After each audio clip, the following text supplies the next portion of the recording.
নমস্কার বন্ধুরা, আমার আরও একটি ব্লগে আপনাদের স্বাগত। আজকে শিবরাত্রি, তাই আমাদের তো খাওয়া নেই, আমার আর মায়ের।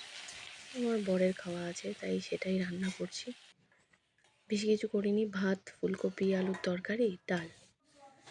ছেলে স্কুল থেকে এসে গেছে, সেই বদমাইশি শুরু করে স্কুল থেকে, আর খেতে একদম চায় না। খাওয়া দাওয়া ভীষণ প্রবলেম, মানে খেতে গেলেই ওর অনেক সমস্যা।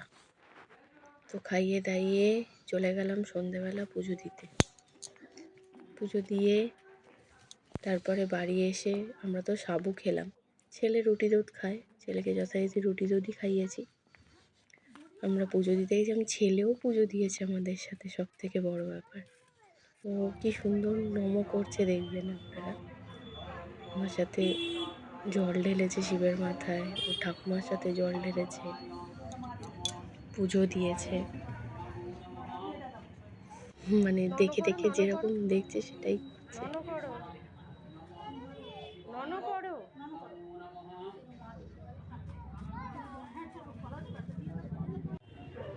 খুব দুষ্টু। দেখুন করছে।